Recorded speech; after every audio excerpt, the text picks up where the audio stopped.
Eh bien, je me réjouis de vous retrouver tous et toutes. Je vois tous les visages, ou à peu près tous les visages. Il y en a peut-être que je connaissais pas encore, mais en tout cas, je me réjouis. Soyez bénis. J'espère qu'on va passer un temps ensemble qui sera enrichissant. Alors, on va traiter d'un thème tout à fait particulier. Passer le relais, déjà. Qui est-ce qui court, qui est-ce qui a couru, qui est-ce qui prend le relais. Et puis, travailler ou vivre dans l'unité, selon que quand vous aurez passé le relais, vous resterez en activité dans cette église ou pas. Mais en tout cas, peut-être vous continuerez de vivre cette église. Mais en tout cas, la vie n'est pas finie parce qu'on a passé le relais. Donc, travailler dans l'unité, dans l'intergénérationnel. Ça, c'est une sacrée question. Et comme nous discutions avec Philippe Genet, le maître des lieux, ça, c'est des thèmes que j'ai donné à Grenoble, je sais pas, peut-être 15 ans, je me rappelle plus exactement quand, mais en tout cas, il y a un moment. Et puis, ça n'a rien à voir aujourd'hui, travailler en intergénérationnel, avec la réalité de travailler en intergénérationnel il y a 15 ans, il y a 20 ans, j'ai 40 ans, etc.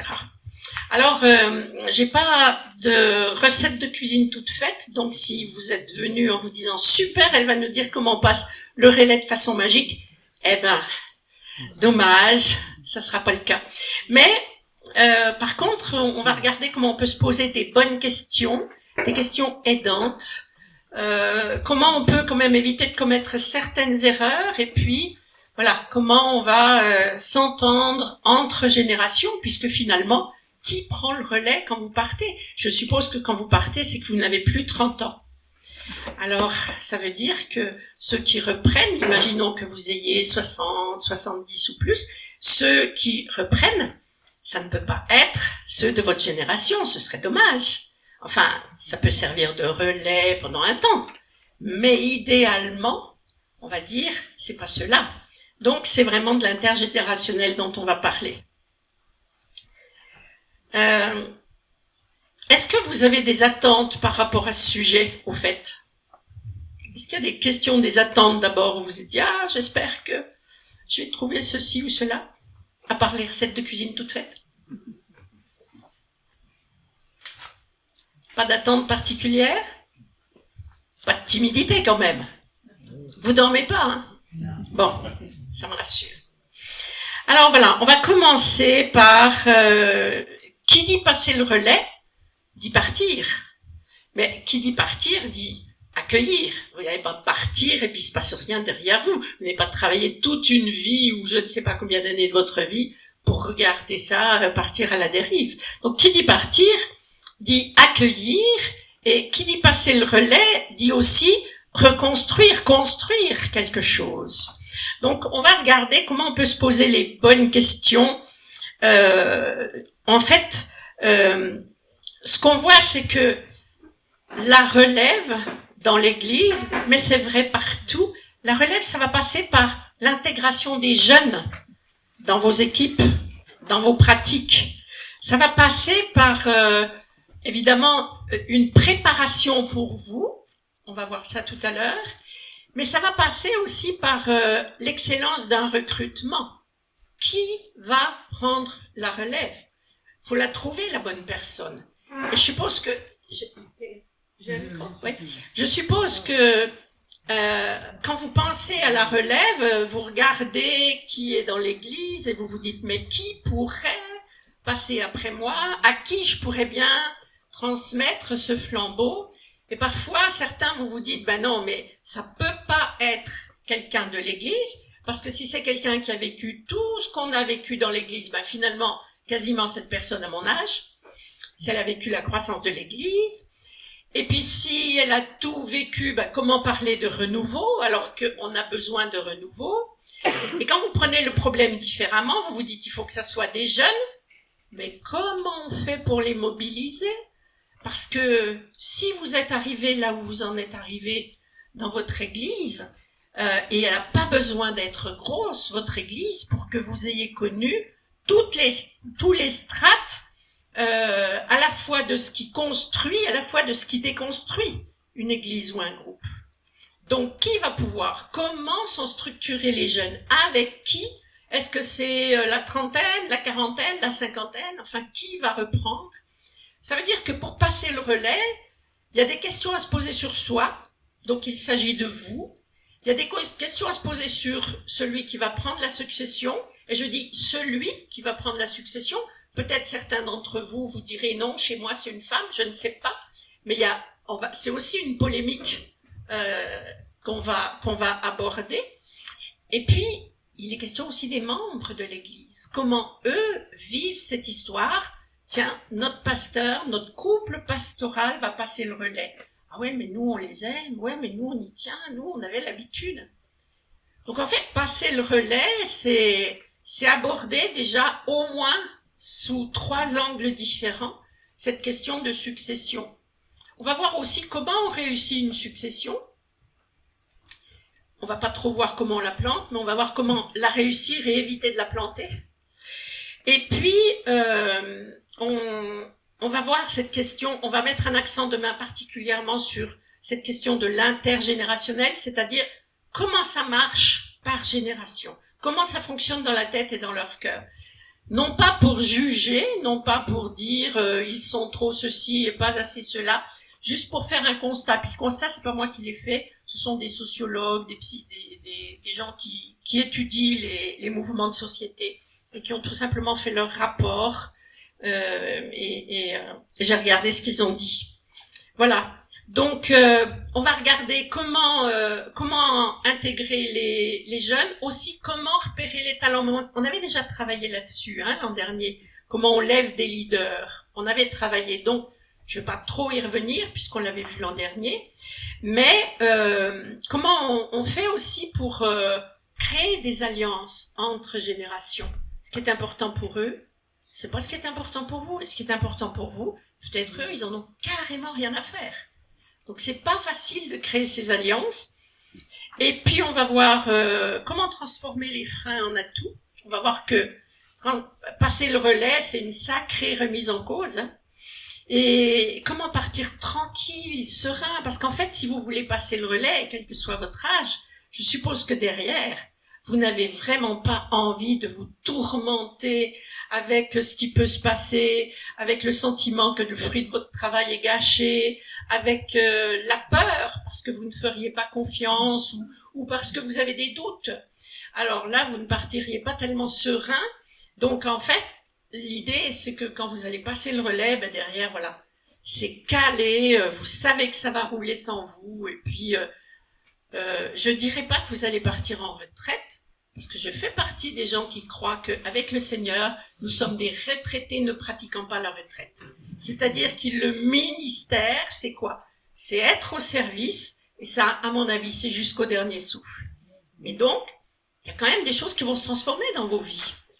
Vous ne prêcherez peut-être pas beaucoup, ou pas au même endroit. En tout cas, toute la fonction pastorale va changer. Vous l'exercerez autrement, ailleurs, différemment, en lien avec cette étape de votre vie. Donc voilà un peu tout ce qu'on va couvrir ce week-end. C'est un vaste programme. Et comme je vous l'ai dit tout à l'heure, j'ai pas la prétention de vous amener toutes les réponses, mais j'ose espérer qu'on va se poser des bonnes questions, les questions fondamentales, et qu'ensemble, avec la richesse de vos échanges, vous aurez pu bouger les curseurs, peut-être une meilleure compréhension, une meilleure vision globale de ce qui peut se passer de bien dans ce travail intergénérationnel. Voilà, donc comme je vous l'ai dit, préparer la relève, il s'agit de vous, il s'agit de lui, il s'agit d'eux. On va un peu traiter tout le temps dans ces 3 dimensions. Qu'en est-il pour vous au sujet de ce passage de relais? Mais il y a aussi celui qui reprend, comment ça fonctionne dans sa tête, comment il envisage les choses. Et puis, quand vous passez le relais, tous les membres de l'Église sont chahutés. Alors, vous avez ceux qui ont une relation au changement, voilà, ils aiment les défis, ils aiment les challenges, c'est la vie, on continuera de bien aimer le couple pastoral, mais on est aussi pressé d'aller de l'avant. Puis vous avez tous ceux qui disent « Non, moi j'avais pas du tout envie qu'on change ».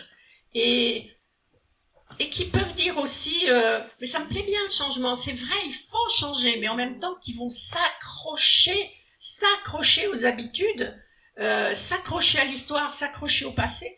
C'est pas facile pour vous parce que quelque part ça vous honore, et en même temps, ça vous tire une balle dans le pied en ce qui concerne la succession. Donc on va essayer de voir tout ça, comme c'est pas facile émotionnellement, comme il faut un certain recul et comment on se positionne, comment on les aide, comment on les accompagne. Alors que vous pourriez penser, mais c'est moi qu'on devrait aider.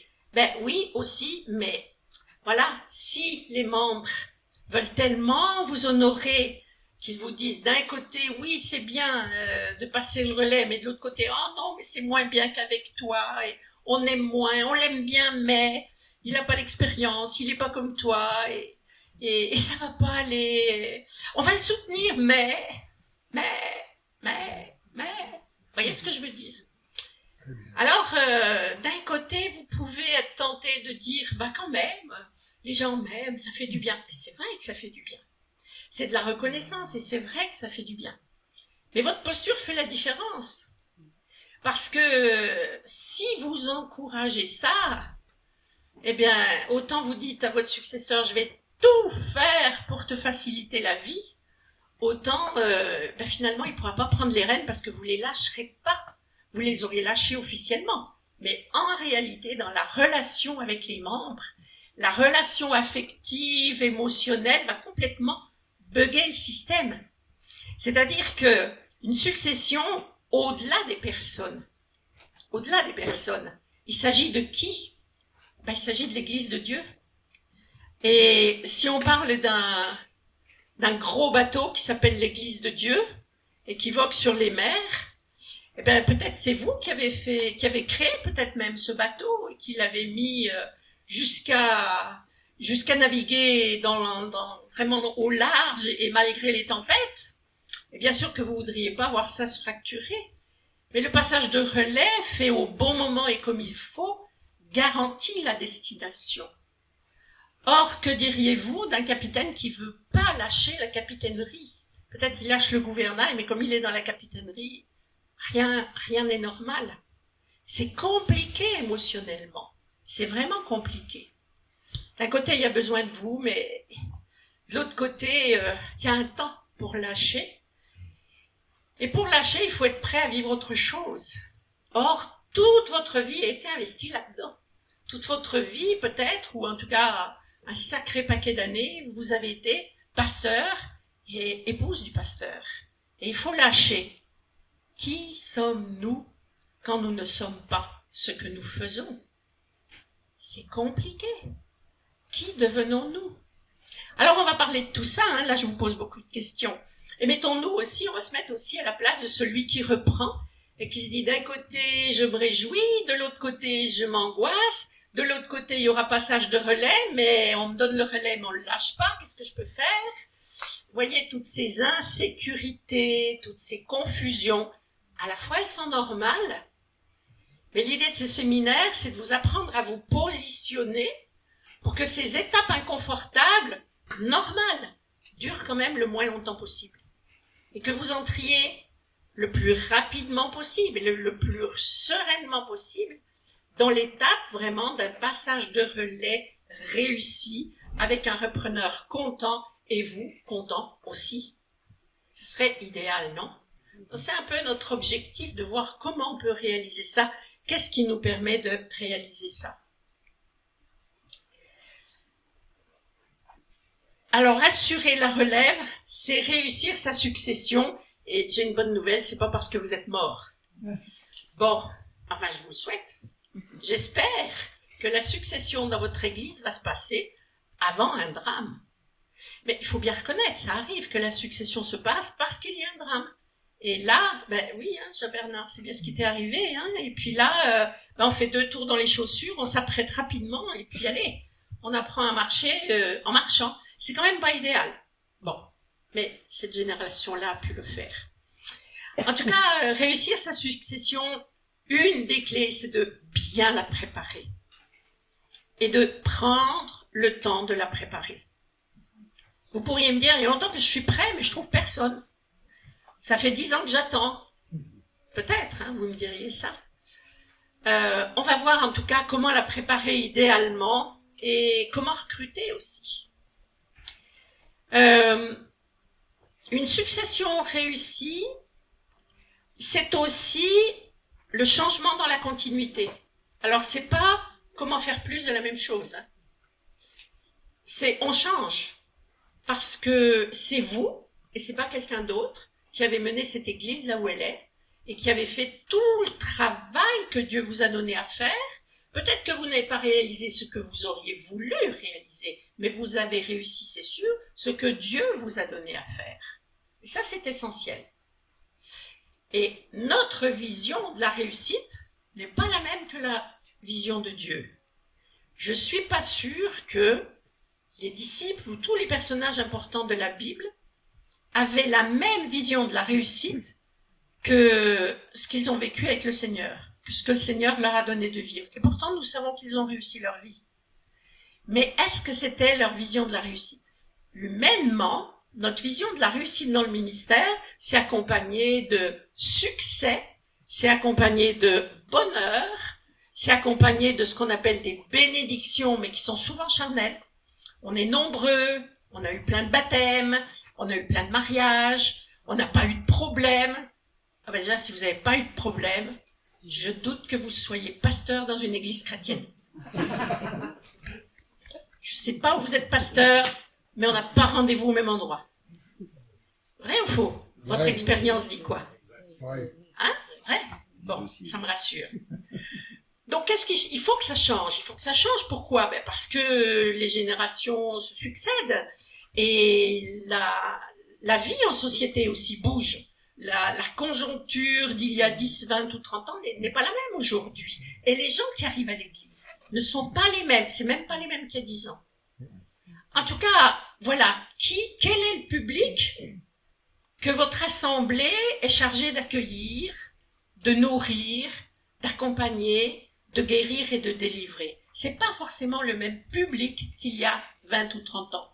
Mais, qu'est-ce qui constitue votre assemblée? L'identité réelle de votre assemblée. Vous savez, si on compare au jardin, c'est le printemps, hein, peut-être certains d'entre vous, vous cultivez, eh bien, il y a l'endroit où vous cultivez ceci, l'endroit où vous cultivez cela, l'endroit où c'est plus humide, l'endroit où c'est plus sec. On n'a pas le même terreau partout et on ne met pas la même chose partout. Ben, c'est un peu ça. Vous êtes dans un territoire, vous êtes dans un terrain qui est peut-être très propice à l'évangélisation. Mais vous êtes peut-être dans un terrain qui est très propice à la guérison parce qu'il y a beaucoup de blessures dans cet endroit-là. Peut-être que les populations que vous accueillez n'ont pas du tout la même identité que l'église de votre voisin et de votre voisine ce soir, et pourtant vous faites partie de l'une et puis tous ensemble. Ça veut dire quoi? Ça veut dire que on va parler de l'identité qu'on a et des valeurs fondatrices de l'église. Qu'est-ce qui fait que vous avez réussi à fonder ou à reprendre une église et que pendant X années ou X décennies, vous avez, travaillé, œuvré au salut des âmes, à la guérison des âmes, vous avez fait des baptêmes, vous avez entretenu une convivialité, un esprit de famille tout à fait particulier qui vous est propre. Ben, c'est dû aussi à votre identité. Il y avait le cœur de Christ dans votre cœur, il y avait le cœur de Christ dans votre assemblée, mais vous avez mis ce qui est spécifique et que Dieu vous a donné. Vous avez mis vos propres talents. Et puis, avec vos dons et vos talents, eh bien, vous aviez autour des personnes ressources. Je ne crois pas du tout qu'on puisse faire une église tout seul, et je ne crois surtout pas que ça puisse durer dans le temps. Une personne se dit, je retrousse les manches et je fais une église. Je sais pas, pourquoi pas, peut-être, hein, on peut toujours avoir l'illumination, bon, mais ça tiendra jamais. Il y a une étude qui a été faite aux États-Unis, puis je voudrais bien savoir ce qu'il en est en France, mais à mon avis, on n'est pas meilleur. Il y a 3500 à 4000 églises qui ferment tous les ans aux États-Unis. Et pour lutter contre ça, les pasteurs, les églises se sont dit, il faut qu'on ouvre, il faut qu'on multiplie, il faut qu'on évangélise, il faut qu'on multiplie. Et on s'aperçoit qu'il y a plus de gens qui sortent que de gens qui rentrent. Ça veut dire que l'église de demain, c'est une église qui revient aux fondamentaux, le cœur du berger. le cœur du berger. Et quand j'ai lu ces statistiques, je me suis dit, mais c'est vrai qu'à aucun moment dans le Nouveau Testament, vous voyez Jésus qui dit j'aurai tout près de moi, à ma droite, le pasteur qui aura le plus grand nombre de millions d'âmes à son actif et je ne sais pas combien d'églises ouvertes. Non, il a dit, Pierre, fais paître mon troupeau. Ça veut dire nourris, entretiens, libère, etc. Donc ça veut dire que la notion de la réussite qu'on a, c'est parfois une question de comparaison les uns avec les autres. Ah, j'ai moins réussi qu'un tel. Il a 350 membres et puis j'arrive pas à décoller des 35. Ben oui, mais peut-être que Dieu vous a pas demandé d'en avoir 350. Vous, c'est 35 qui vous a confié parce que c'est des spéciaux, vos 35. Ils ont des cœurs comme ceci, ils ont des têtes comme cela. Néhémie, quand le Seigneur lui dit « Parle à mon peuple », ils vont pas vouloir t'écouter. Et ils ne t'écouteront pas parce qu'ils sont rebelles. Mais c'est vers eux que je t'envoie. Et si tu leur parles pas, je te réclamerai leur sang. Mais si tu leur parles, ils ne voudront pas t'écouter. Eh ben, à mon avis, il la ramène dans la falaise, celui-ci. Est-ce qu'il y avait 350 ou 10 000 membres dans sa congrégation? Eh ben, je crois pas. Donc vous voyez, vous êtes envoyé vers un public qui est ce qu'il est. Ils ont des cœurs peut-être durs, peut-être doubles, ils ont des vies peut-être très blessées. Qu'est-ce que c'est que les pauvres chez nous? C'est pas rien que des gens qui manquent d'argent. C'est quoi leur détresse? Ils peuvent avoir de l'argent, c'est pas le problème, argent ou pas argent. Mais le pauvre, version biblique, il a un cœur qui manque d'empathie, il a un cœur qui manque de vie, il a des pensées qu'il a du mal à centrer sur les affaires de Christ, et pourtant il est dans la détresse, mais il n'a pas envie de s'en occuper, parce qu'il est peut-être matérialiste ou autre. On va voir dans les générations ce qui se passe. Donc, ce que Dieu vous a confié, c'est la prunelle de ses yeux. Est-ce que vous en avez 30? Est-ce que vous en avez 20? Est-ce que vous en avez 60? En fait, c'est pas ça l'affaire. C'est est-ce qu'ils sont nourris? Est-ce qu'ils sont en bonne santé spirituelle? Il y a des gens autour de la table qui se sont longtemps plaints du manque de prospérité numéraire de leur église. Et là que je dis, mais chez vous, c'est un hôpital. Si vous n'étiez pas là, les gens dont vous vous occupez ne pourraient pas avoir une vie normale. Grâce à vous, ils ont une vie normale. Grâce à vous, ils ont leur appartement, ils ont leur petit job, ils ont... franchement, vous ne pouvez pas vous occuper de 1000 personnes comme ça. Vous en avez un nombre, c'est déjà pas mal. Si vous le faites bien, c'est déjà pas mal, non? Donc vous voyez, Dieu vous a confié un nombre. Arrêtez de vous comparer. Arrêtez de vous comparer. Parce que si le Seigneur dit, bon, je m'en fiche qu'ils soient en bonne santé, je te charge de remplir un nombre de cases, il faut que tu ailles m'en chercher 1500 dans ta vie. Ok?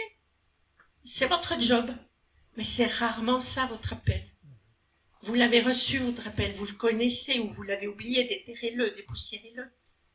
Et donc, par rapport à cet appel, Dieu vous a équipé.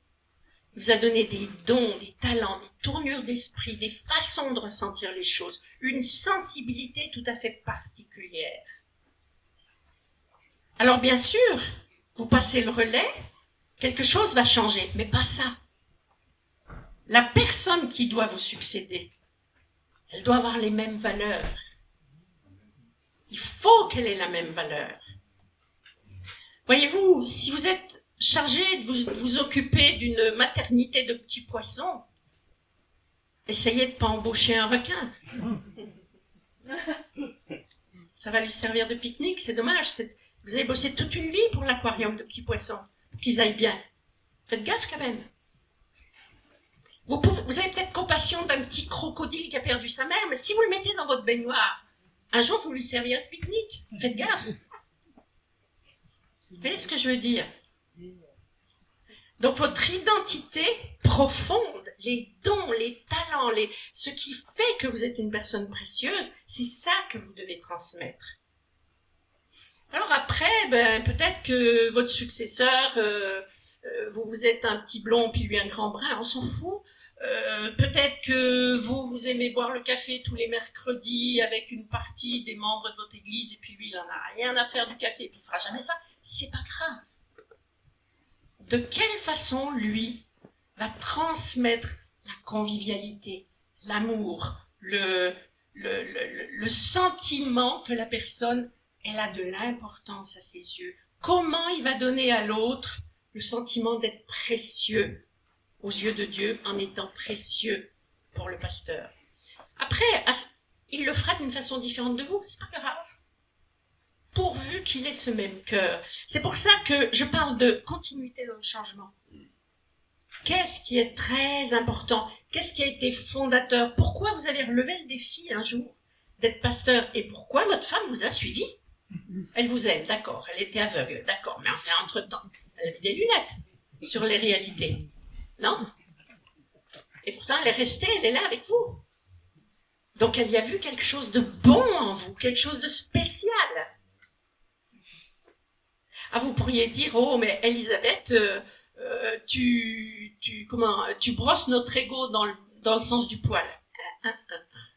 Si on ne sait pas qui on est de bien, on ne saura pas le transmettre.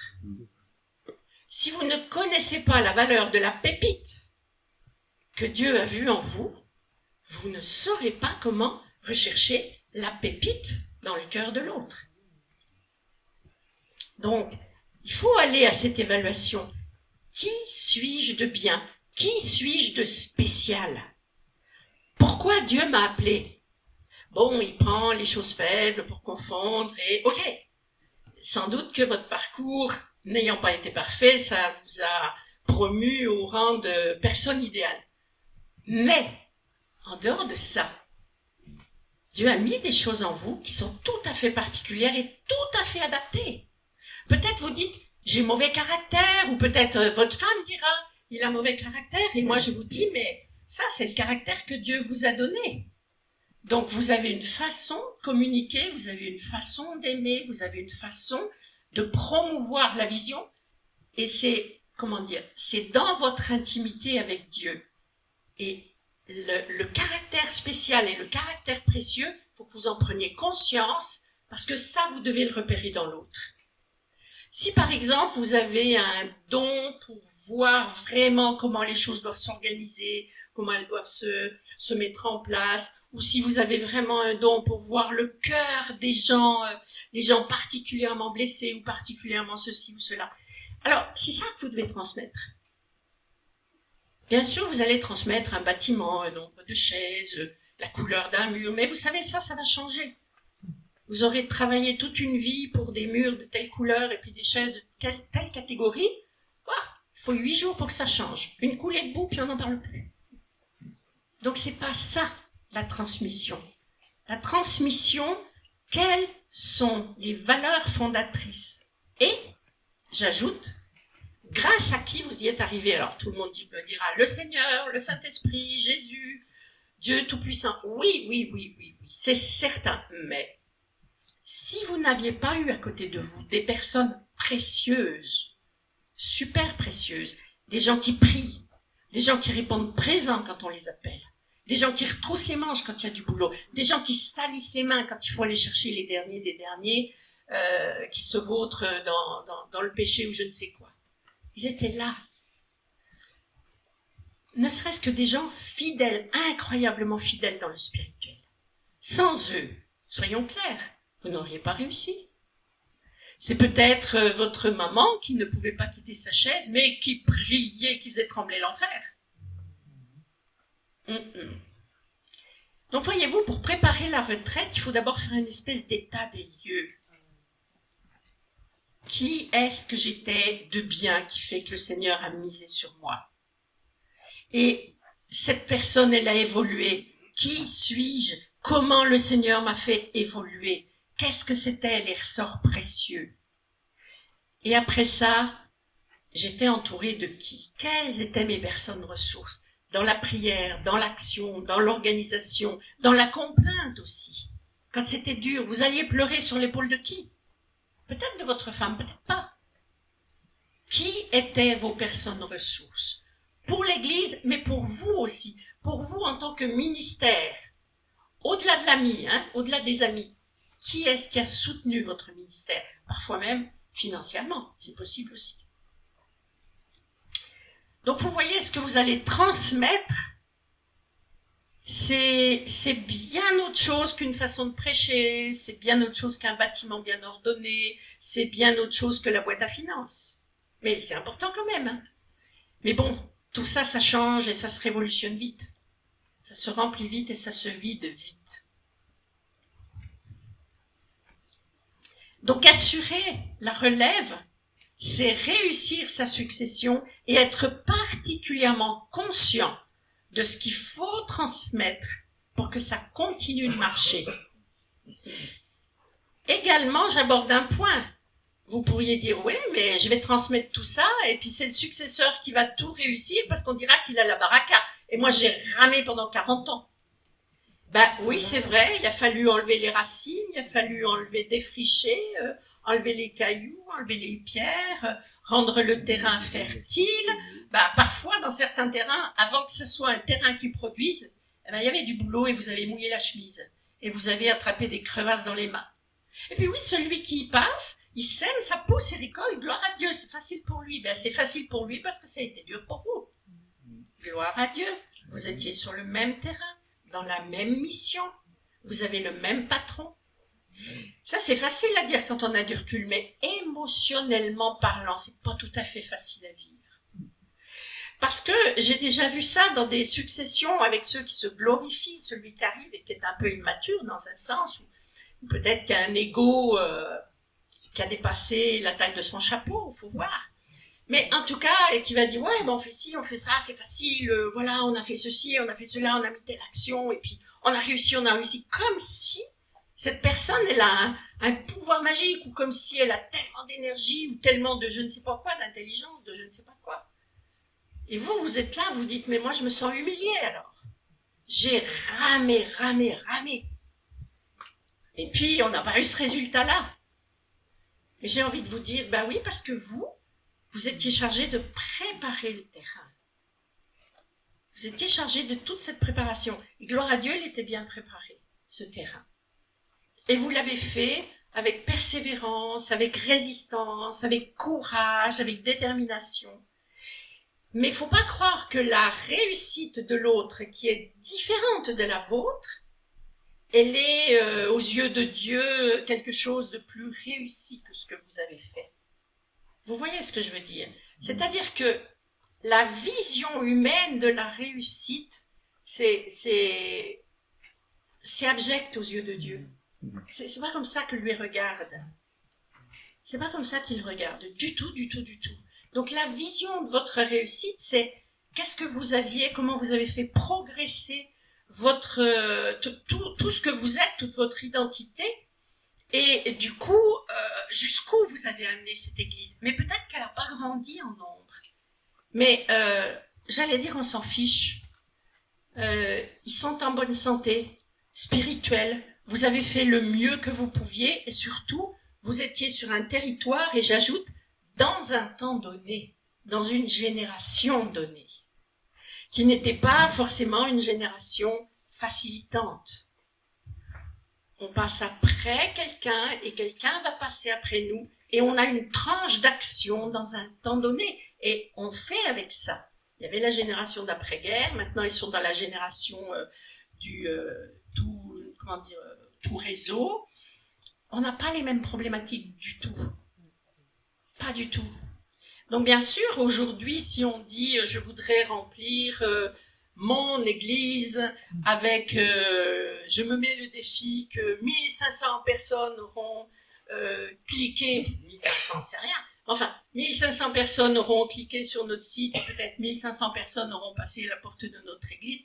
C'est facile aujourd'hui parce que c'est une question de clic. Est-ce qu'ils vont bien? Est-ce qu'ils ont entendu parler de Christ? Est-ce que vous avez vraiment contribué à révéler quelque chose dans leur cœur? Est-ce qu'ils vont seulement passer la porte, mais perdre leur âme? Le travail que vous aviez à faire dans votre génération n'est pas le même que celui d'aujourd'hui. Les moyens sont différents. Mais si vous comparez les résultats, eh bien, vous êtes dans l'erreur. Parce que quand il n'y avait pas toute cette histoire de réseaux sociaux et d'Internet, faire venir 10, 50 ou 100 personnes à l'église, eh ben, c'est un sport, hein. Ça a pris des pas, des pieds, et du travail sous la pluie, et de la réflexion, et de la coordination, et des équipes. Chose qu'aujourd'hui, n'importe qui peut dire, je prends ma voiture, je vais voir une grande église à Paris, c'est super, j'ai assisté à un truc fabuleux, mais je ne sais pas si le pasteur si c'est le même pastorat d'ailleurs que le vôtre. Donc ce que je veux vous dire, c'est que la comparaison humaine et la lecture de la réussite humaine, c'est une absurdité aux yeux de Dieu. Donc lâchez ça maintenant, vraiment, lâchez ça. Parce que vous allez tout planter si vous faites ça. Vous ne réussirez pas votre succession avec des critères comme ça. Réussir votre succession, c'est dire, pourquoi Seigneur, tu as permis que je sois 20 ans, 30 ans, 40 ans, 50 ans, dans cette église, à piloter une équipe, à accueillir des gens, à être au service. Jésus, c'est un leader-serviteur. Pourquoi tu as permis ça? Et qu'est-ce qui fait que tu m'as pas dégoupillé, moi? Si j'étais nulle, tu m'aurais dégoupillé. Si ce que vous avez fait, si votre façon de voir votre pastorat, c'était absolument nul et inutile, Dieu aurait dit, on arrête. On arrête. Pourquoi il vous aurait laissé? Visiblement, il ne vous a pas arrêté. Donc c'est utile pour lui. C'est utile. Donc c'est la lecture qu'il faut que vous ayez. Donc qu'est-ce qui fait que votre ministère a trouvé sa place aussi longtemps? Et qu'est-ce que c'est? Les valeurs, les talents, les dons, la spécificité de votre identité que Dieu a tellement voulu préserver. C'est ça que vous allez transmettre à des plus jeunes qui vont prendre d'autres outils et d'autres moyens et qui vont faire la part du jour. Avec ce que vous aurez transmis, ils feront la part du jour. Prenez l'exemple d'une course de relais. C'est vous qui courez. Avec vos jambes, avec votre résistance, avec votre corps, avec votre mental. Et vous courez, vous essayez d'arriver dans le meilleur temps possible et vous passez le relais. Eh bien, vous ne ressentirez plus ce que l'autre va ressentir. Et c'est les jambes de l'autre qui courent. Et il va faire lui aussi de son mieux pour passer encore le relais à quelqu'un. Et donc, cette course, elle aura une valeur avec les efforts de chacun, la mise en œuvre de la meilleure mentalité possible pour un résultat collectif. Et donc, on ne calcule pas une transmission en évaluant une réussite individuelle du ministère. Ce serait une grosse erreur. Qu'est-ce que vous avez fait de bien avec le package dont vous avez hérité pendant des années? Un package de souffrance, un package de défis, un package d'encouragement, avec des gens fidèles, avec des trahisons, avec des moteurs et des freins dans votre église. Et vous allez transmettre une façon de gérer la vie spirituelle, la vie psychique, la vie émotionnelle, la vie matérielle aussi et la vie physique. Votre successeur, il doit apprendre comment on gère un ministère. Mais les moyens qu'il aura d'exercer son ministère ne seront pas comme les vôtres. D'ailleurs, c'est un peu là que le bas blesse. Vous avez appris à être résistant avec les épreuves. Nos jeunes générations n'ont pas du tout appris à être résistants et persévérants. Ils ont appris à avoir tout de suite.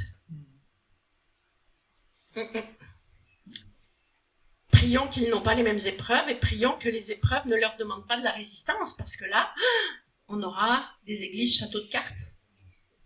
Le vent va souffler, ça va tomber.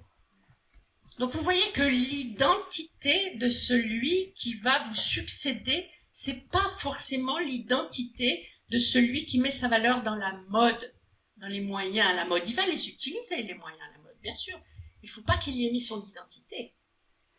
Parce que si la tempête soufflait fort sur l'Église, la façon que vous avez eue de tenir bon le gouvernail ne sera pas la façon que les jeunes générations auront de tenir le gouvernail.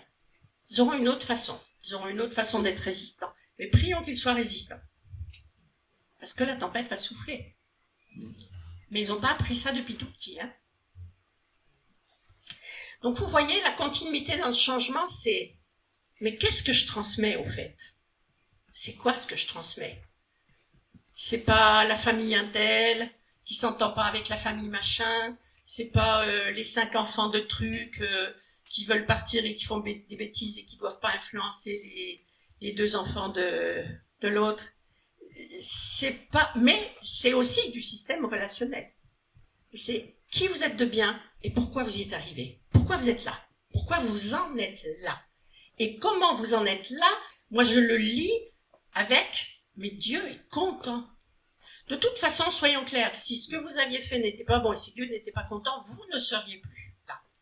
Et votre œuvre ne serait plus là. Quand je parle de votre œuvre, c'est le fruit de votre travail. Vous ne seriez plus là. Dieu n'a besoin de personne pour dire on arrête. On est d'accord? Donc, c'est qu'il y a réussite.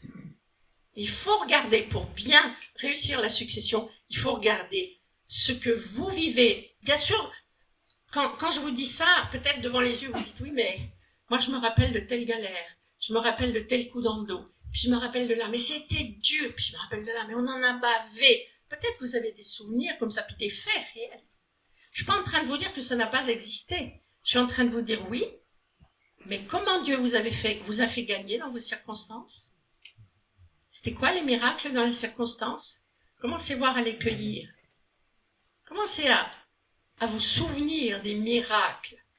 Si on se souvient des oppositions, on a peur.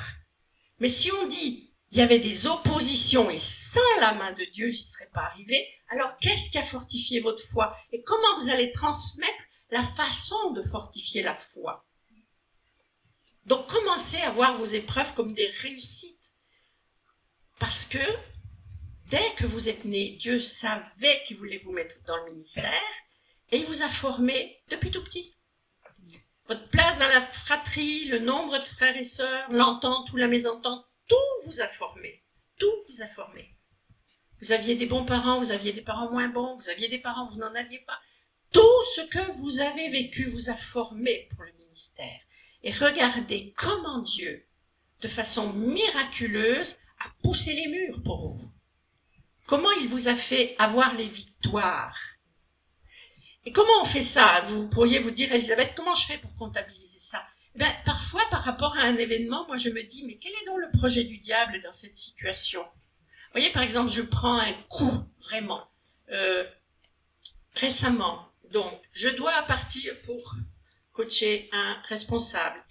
Mais vraiment, 3 minutes avant que j'entre dans la présence de la personne, je reçois un coup de fil, mais assassin, méchant, de la part de quelqu'un de ma famille, peu importe. Alors, j'aurais pu m'effondrer, j'aurais pu être tout à fait déstabilisée. Bon, c'est un pasteur, il est gentil, j'aurais pu lui dire, faut que tu pries pour moi, mais je me suis dit, le diable, il veut quoi là? Merci Seigneur pour la bénédiction, parce que pour que le diable soit fâché comme ça, c'est que la bénédiction est bonne. Donc, je te donne le coup que je viens de prendre, je ne vais pas m'en occuper parce que j'ai pas le temps, et puis j'ai pas envie, et puis j'ai pas décidé de souffrir, donc prends cette flèche, j'ai mis le bouclier de la foi. J'ai mis le bouclier de la foi et j'ai dit, je vais faire mon boulot. Et je vais pas m'occuper de cette méchanceté qui voulait. Et la personne qui a fait ça, vous savez, c'était juste l'instrument du diable. C'est important de se dire, mais qu'est-ce que le diable voulait dans cette circonstance méchante qui nous est arrivée? Parce que quand vous voyez ce que le diable veut, vous regardez ce que Dieu a fait comme un miracle encore plus grand. Et vous étiez là, vous avez vécu ces 150 millions de miracles. Et c'est ça que vous allez transmettre. Qui vous êtes devenu avec ces 150 millions de miracles? Avec tout ça. Avec tous ces gens qui ont dit des mensonges, qui vous ont traîné dans la boue, qui vous ont volé, qui ont fait je ne sais pas quoi. Ce qui arrive dans le ministère, quoi. Hein? Tout est normal. On a des Judas, on a tout ce qu'il faut. Puisqu'on marche sur le chemin de la croix, on a tout pareil. Hein? On a les pharisiens qui nous aiment pas, on a ceux qui veulent nous piéger, comme Jésus, on marche pareil. Donc, qu'est-ce que le diable voulait? Et qu'est-ce que Jésus a réussi? Et c'est à vous qu'il a fait l'honneur de vivre ça. comment vous allez transmettre ça? Je vous assure, quand vous allez rentrer chez vous, prenez un cahier, et pas un trop petit, puis commencez à écrire cette histoire de vie-là, parce qu'elle est à la gloire de Dieu. Vous avez pleuré, vous avez transpiré, mais c'est pas grave. Parce que, moi je dis Jésus, hein, t'as passé pas plus de 3 jours dans la mort. Moi j'ai pas l'intention d'en passer plus hein, quand il y a des galères. La résurrection, elle doit arriver.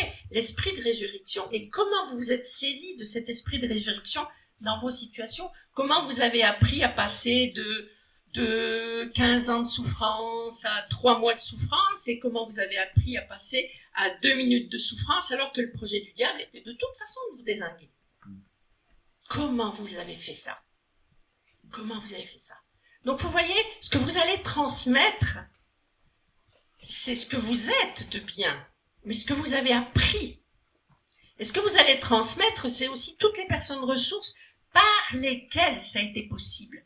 Parce que le Seigneur, il s'est servi de gens autour de vous, pour vous parler, pour vous consoler, pour peu importe à quoi ils vous ont servi, mais vous aviez des personnes ressources. Et tout ça, vous allez apprendre à quelqu'un à devenir un ministère. Voyez-vous? Est-ce que ça vous enchante au moins? Je vous entends rire, mais je vous entends pas dire oui quand même. Hein. Oui, oui, absolument. Oui, oui, on transmet la vie. On transmet la vie. Une femme qui accouche, elle a souffert. Vous le savez, toutes mesdames. Hein? Et puis, les hommes, vous ne le savez pas, mais vous perdez rien. C'est pas facile. Mais franchement, tous les mamans, l'accouchement passé, qu'est-ce qu'elles font? Elles sont béates devant le bébé.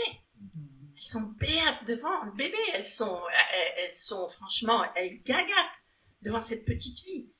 Eh bien, c'est ça. Vous avez enfanté de quoi dans votre ministère? Cessez de regarder le nombre.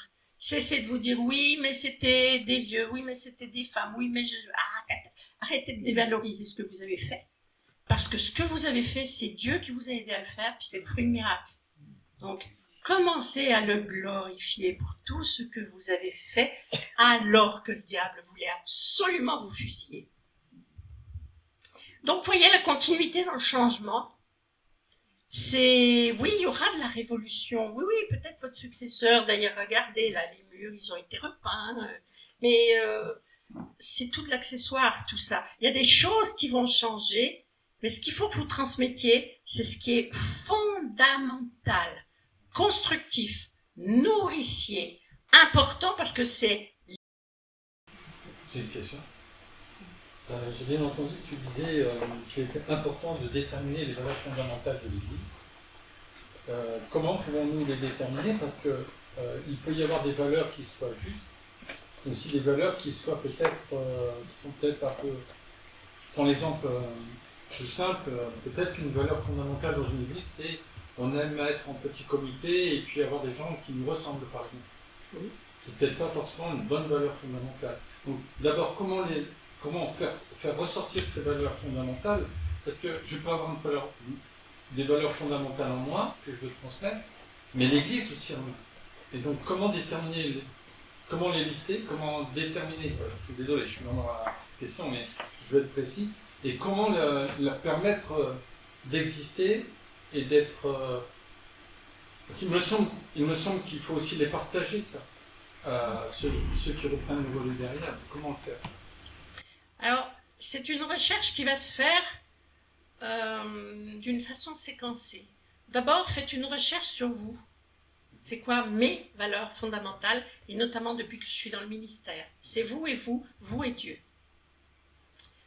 Après, une fois que vous avez listé ça, et c'est le fruit de plusieurs jours de travail, ça va vous venir à l'esprit, vous allez questionner le Saint-Esprit, il y a des choses que vous voyez, il y a des choses que vous ne les voyez pas vraiment. Mais vos amis vont vous aider. Quelles sont mes valeurs fondamentales? Qu'est-ce que tu vois en moi? On questionne aussi. Et après, concernant les valeurs de l'Église, il y a tout un travail que vous faites en individuel, mais il y a un travail qu'il est important de faire en collectif. Avec les gens qui sont là depuis longtemps. Quelles sont les valeurs constructives que tu vois dans cette église? On pose des questions ciblées à je sais pas, 4-5 personnes quand c'est possible. Pas besoin qu'il y en ait beaucoup, mais voilà, 4-5 personnes différentes, mais qui sont là depuis suffisamment longtemps, mais quand même, c'est bien aussi quand on a l'œil du candide. S'il y a une personne ou deux qui sont là peut-être que depuis 2 ans, on lui pose la même question. Quelles sont les valeurs fondamentales que tu vois dans cette église? Ça nous permet de voir si ces valeurs, elles existent, parce que les anciens le disent, mais si elles sont visibles. Parce qu'après tout, quand elles ne sont pas visibles, elles sont sous le boisseau. Alors, ces valeurs fondamentales, on les voit, mais parfois, on sait tellement qu'on les a oubliées. Donc, il y a un travail seul, il y a un travail avec le Saint-Esprit, puis il y a un travail de questionnement, d'un petit environnement autour de nous, de gens qui nous connaissent depuis longtemps, de gens qui connaissent l'Église depuis longtemps, mais aussi l'œil du candide. Voilà. Ça, c'est les valeurs fondamentales, mais j'allais dire les valeurs constructives de cette Église. C'est précis, c'est ciblé, c'est valable dans ce lieu, avec ces gens, à cet endroit, cette Église. Bon, il y a aussi les valeurs de l'UNEPI, mais c'est des généralités. Mais il faut quand même les incarner. Elles peuvent nous servir de guide aussi, mais c'est plus que ça. C'est déjà pas mal de partir de là, ça peut vous aider à réfléchir. Est-ce que j'ai répondu à votre question? Y a-t-il d'autres questions? Oui, tu as dit que les valeurs fondamentales doivent être la succession sur laquelle la succession doit se faire. Mais j'ai un exemple concret. Toute l'Église a reconnu que la personne avait les mêmes valeurs, etc. Mais une fois qu'elle a eu son poste, elle a tout changé. On va parler de ça. Alors, tout changer quoi? Tout changer son attitude ou tout Son changer... attitude, carrément. Ouais. C'est plus la même personne. Elle était pendant 1 an, tant qu'elle n'avait pas la responsabilité. Aucun problème. On lui a donné la responsabilité, paf. 15 jours après, l'Église est parfaite. C'est pourquoi demain, on va voir qu'il y a des points sur lesquels il ne faut pas être crédule ou innocent ou naïf. On va voir quelques points comme ça, au travers du recrutement, mais au travers de la formation et de l'observation. C'est aussi pour ça qu'on peut remettre en cause, par exemple, des recrutements trop rapides. Ah ben, il a marché avec nous 6 mois, 1 an, donc il est prêt. C'est pas vrai. La preuve, au bout d'1 an, et encore, il a tenu longtemps. Même plus qu'un an, on va dire plus qu'un an. Voilà. Alors, ça vient de plusieurs choses. Ça vient d'une identité personnelle pas toujours bien affermie, et que quand les personnes, elles sont en insécurité, eh ben, elles vont déclencher des mécanismes de défense qui seront souvent des mécanismes de prise de pouvoir, fermés, intempestifs. Il y a aussi d'autres paramètres, toujours dans leur identité, dans leur personnalité individuelle. Il y a aussi des gens qui sont tout simplement des joueurs, et puis des menteurs, des hypocrites. Les hypocrites, ce sont des gens qui fonctionnent avec des masques, hein, et ils ont des motivations. Donc on va voir demain, on va parler des motivations profondes. Mais alors, pour moi, j'ai analysé la chose, c'est que c'est une personne qui n'avait pas de père. Ah ben oui. À partir de là, il n'a pas eu de repère. Et, alors, ça explique que ça aille bien pendant 1 an, parce que pendant 1 an, il marche avec toi. Donc le père passe devant, donc tout va bien. Tout va bien. Tout d'un coup, il se trouve en statut de père. Il flippe complètement, il ne sait pas faire. Et là, il peut y avoir divers comportements dysfonctionnels qui se mettent en place. Voilà, c'est pourquoi demain, on va voir que les différentes enveloppes d'identité ne sont pas neutres. Ça ne veut pas dire que quelqu'un qui n'a pas eu de père ne pourra jamais prendre les rênes du pouvoir. Ça veut dire qu'il vous faut étudier un parcours pour dire voilà les forces, puis voilà les zones de vulnérabilité. Si vous pensez trouver la personne parfaite, vous allez vous fossiliser dans le ministère. Et il n'y aura toujours pas de relève. Donc, ce n'est pas l'objectif. On n'aura jamais la personne parfaite. Si vous avez déjà 60% de bon, c'est pas mal. Mais, donc, la personne, elle est perfectible. Il faut qu'elle soit enseignable. Mais il faut que vous ayez les yeux en face des trous pour dire, voilà, il y a des vulnérabilités. Comment on va combler ça? C'est pourquoi demain, on va parler de votre rôle dans la transmission, qui est un rôle de mentor, pas un rôle de menteur. Hein? Un rôle de mentor. Hein? D'accompagnement, et vraiment d'accompagnement de la personne, mais de la croissance de cette personne dans différents domaines de sa vie. C'est très important. Et pour moi, 1 an, ça ne suffit pas en réalité. 1 an de probation, ça ne suffit pas. Enfin, appelez ça comme vous voulez, je ne sais pas comment vous l'appelez dans votre mouvement, mais 1 an où on marche ensemble et où on étudie, ça ne suffit pas. On ne peut pas voir. 3 ans. On a fait 3 ans. 3 ans. Ça peut être- Mais oui, mais est-ce qu'on a construit en lui le Père? Et à partir de quel repère? Alors, on en parlera demain. Mais oui, voilà, il faut transmettre. On transmet qui on est de bien, on transmet ce qu'on a reçu, on transmet le fruit de notre expérience et on transmet la façon d'avoir des personnes ressources, voire nos personnes ressources, pour que la personne se construise dans son ministère et que la personne puisse être nourrie là où elle est fragile. On va voir dans l'intergénérationnel que beaucoup de personnes sont aujourd'hui issues de familles monoparentales ou alors issues de familles, papa a eu X ou même qu'une seconde épouse, mais parfois plusieurs, maman en a fait autant, donc il y a 2 parents qui ne sont pas d'accord et qui peuvent passer des messages soit paradoxaux, soit cohérents, mais il y a les beaux-pères et les belles-mères. Comment l'enfant se construit là-dedans? Et bien souvent, et dans les entreprises, les chefs d'entreprise le disent, ils disent quand je recrute un jeune, la première chose que je fais, et j'ai pas envie, mais je dois faire son éducation. Je suis le père qui lui dit, voilà comment tu vas te comporter chez nous en matière de relation à l'autorité, en matière d'initiative, etc., en matière de confiance dans les autres, en toi-même. Et ils disent, on n'aurait pas voulu que ça soit comme ça quand on faisait les formations de management, c'est pas ce qu'on a appris. Mais on s'aperçoit que si on ne forme pas d'abord ce jeune qui vient traumatisé, vulnérable ou défaillant dans sa construction identitaire à cause de la vie familiale, il dit, ben à ce moment-là, on ne pourra jamais recruter des gens et penser les garder.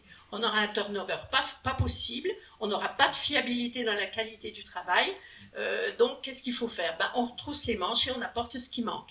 Mais pour retrousser les manches et apporter ce qui manque, encore faut-il voir ce qui manque. Donc, non pas pour critiquer, non pas pour se lamenter, non pas pour se décourager, en disant voilà, il n'a pas été construit par un modèle de père, ok, alors apportons ce modèle de père et discutons-en ouvertement. Et ça, c'est le mentorat, et on va construire cette personne-là. J'ai pas envie de dire ce jeune, hein, parce qu'il a peut-être 50 ans, hein. Mais en tout cas, on va le construire parce qu'ainsi, on va lui donner l'envie d'avoir des responsabilités. Ce qui se passe, c'est que parfois, ils ont envie d'avoir les responsabilités. Mais ils ont envie d'avoir les responsabilités en priant le bon Dieu de jamais les avoir.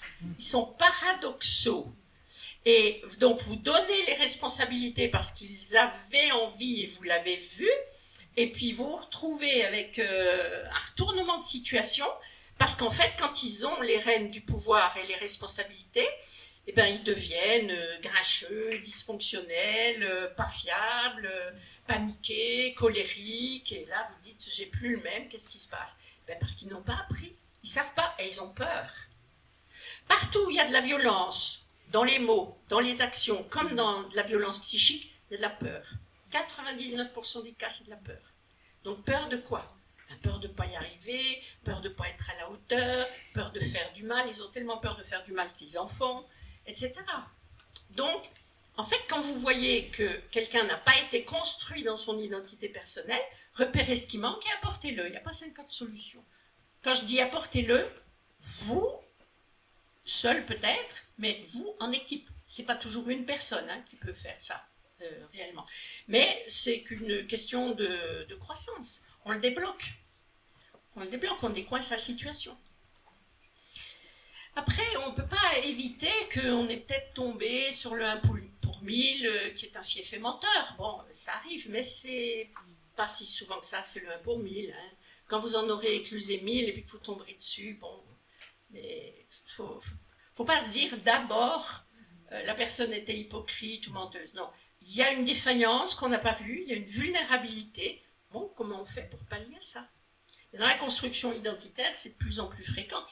Selon les générations, on le verra demain, hein, les gens n'ont pas été construits pareil, ils n'ont pas la même relation à l'engagement, enfin, il y a beaucoup de différences. Hein.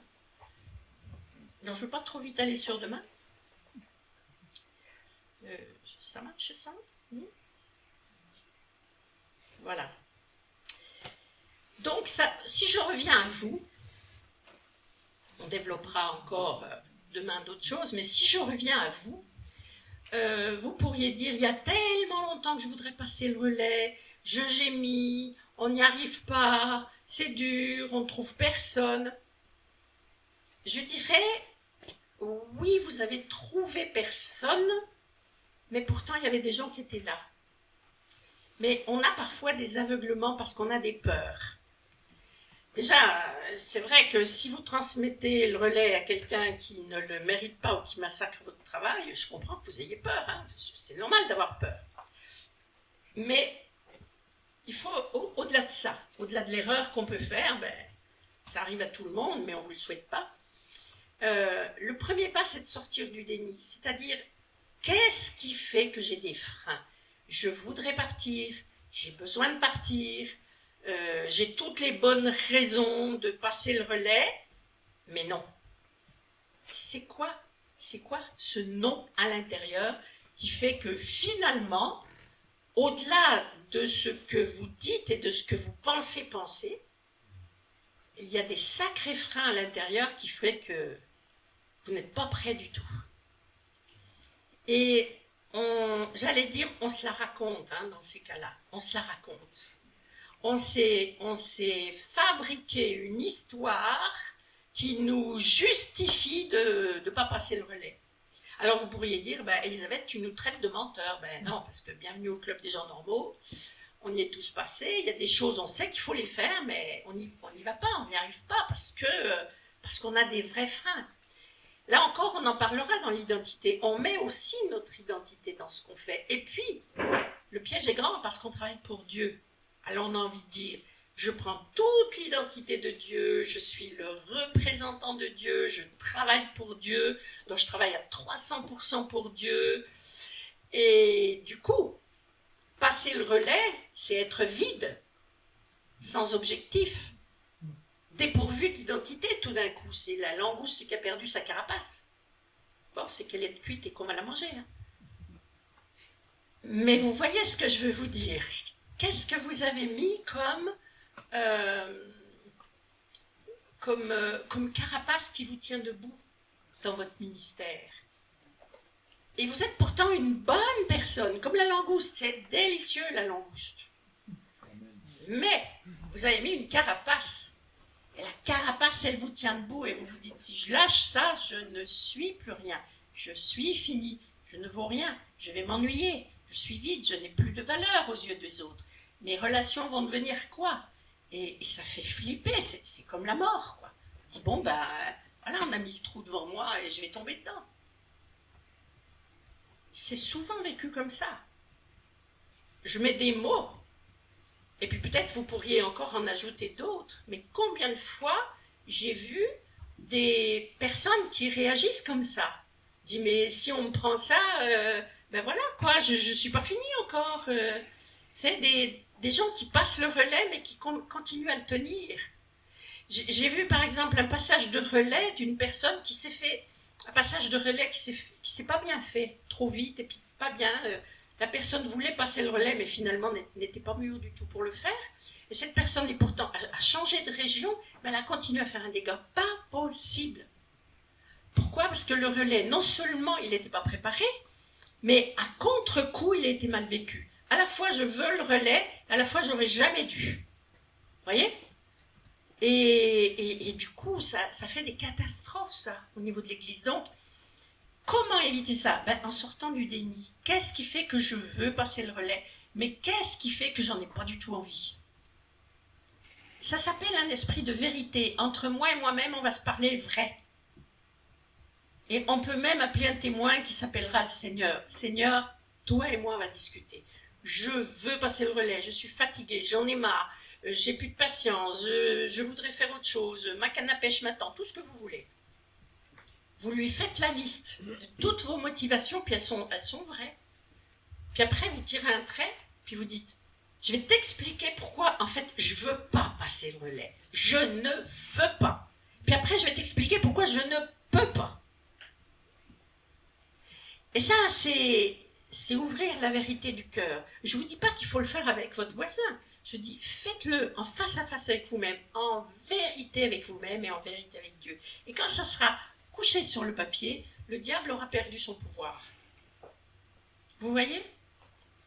Parce que il faut comprendre que le responsable, c'est quelqu'un qui doit piloter un ministère et qui est le visionnaire d'une église, et qui pilote des actions d'équipe et qui conduit les membres de l'église à destination. Mais ce responsable, il vit dans la complexité, il vit dans les paradoxes, il vit dans les ambiguïtés, parce que l'être humain est fait comme ça. Pardon. Nous avons une vie spirituelle, mais nous avons une vie psychique. Et notre vie psychique, il y a les paramètres humains, puis il y a les pressions diaboliques encore. Donc, tout n'est pas complètement idéal, on n'est encore pas au paradis. Ça fait que, oui, on sait ce qu'il faut faire et on sait à quoi Dieu nous appelle concernant le passage de relais, mais humainement parlant, vous pourriez dire, oui, mais j'ai l'expérience de un tel, il a fait ça, ça s'est mal passé, et puis mon grand-père m'a toujours dit, et puis je ne sais quoi. Et vous devez vraiment, à cœur ouvert, dire, voilà pourquoi je voudrais le faire, mais alors voilà pourquoi, mais je ne suis pas prêt, mais alors je suis tout debout sur les freins. Je veux pas et je peux pas. Et tant que vous n'aurez pas fait cette œuvre de vérité, de lecture authentique de ce qui se passe dans votre cerveau et dans votre cœur, Dieu ne peut pas agir. Parce que vous allez bousiller du potentiel. Il va vous envoyer une bonne personne que vous ne pourrez pas accueillir. Puis il va vous envoyer encore une bonne personne que vous ne pourrez pas accueillir. Mais toutes les bonnes personnes que vous ne pourrez pas accueillir, ça les perturbe. Pourquoi on n'a pas voulu de moi? Pourquoi ça n'a pas été possible? Alors, le Seigneur ne gâche pas le potentiel. Donc peut-être il ne vous en envoie pas. Ou en tout cas, il fait que vous ne les voyez pas. Ou en tout cas, ils ne répondent pas présents aux appels d'offres. Vous voyez? C'est-à-dire que c'est vraiment un acte d'authenticité. Seigneur, je suis une chose et son contraire. Je pense une chose et son contraire. Je ressens une chose et son contraire. Et là encore, je vous dis, bienvenue au club des gens normaux. Bienvenue au club des responsables tout à fait normalement constitués. Seigneur, j'ai peur. Seigneur, je me sens coupable. Seigneur, il y a mon ego qui me pose problème.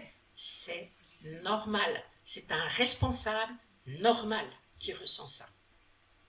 Alors vous pourriez dire, non, mais qu'est-ce qu'ils vont dire? Non, mais ils vont penser que, le démon, ils vont, faites-le taire.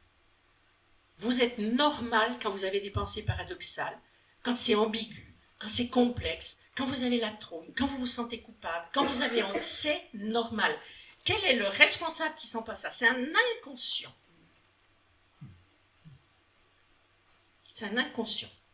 Il y avait une actrice un jour qui rencontre Sarah Bernard et qui lui dit « moi, avant de monter sur scène, je n'ai jamais peur. » Et Sarah Bernard lui répond « Ça viendra avec le talent. »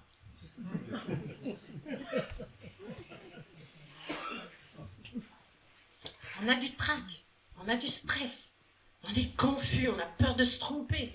Mais oui, mais c'est normal, on est conscient. Puis on est surtout conscient de notre vulnérabilité en tant qu'humain. On est conscient de notre fragilité. Et puis plus on avance en âge, plus on est conscient qu'on est mortel. Et puis ça nous met des peurs. Ça nous rend vulnérables. Mais Dieu sait faire avec ça. Et Dieu a besoin que vous soyez transparent, loyal, honnête avec vous-même et donc avec lui. Ainsi, il va vous amener exactement la bonne personne qui va être contente de travailler avec vous.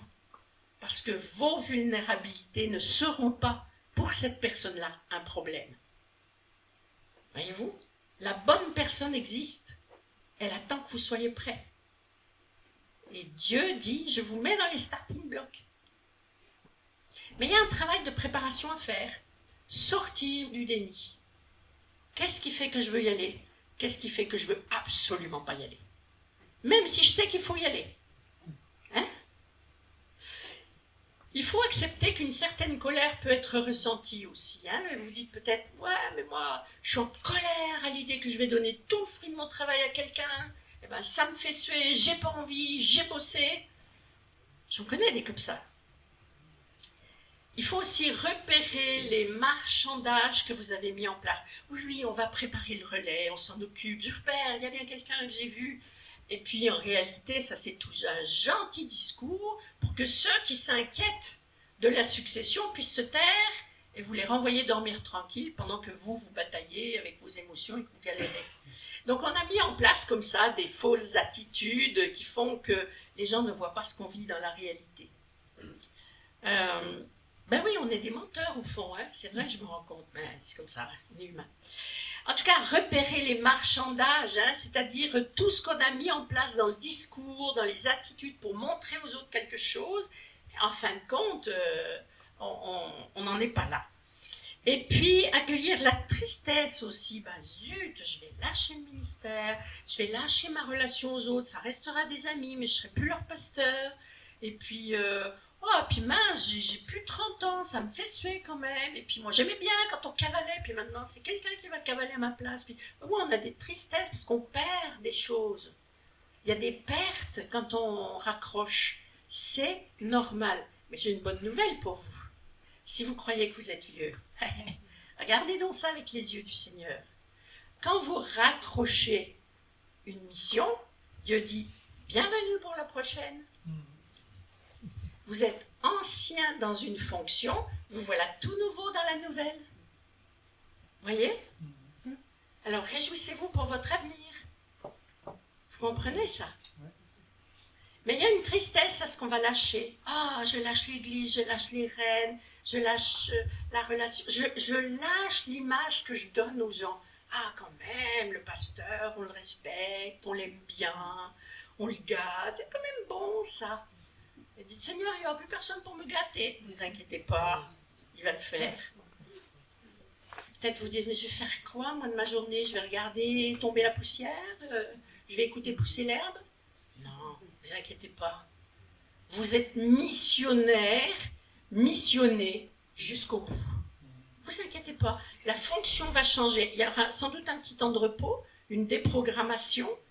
Et puis, si vous dites au Seigneur, me voilà prêt pour ton service et pour te servir, rassurez-vous, il y a des couches de population, il y a des sites, il y a une mission pour vous.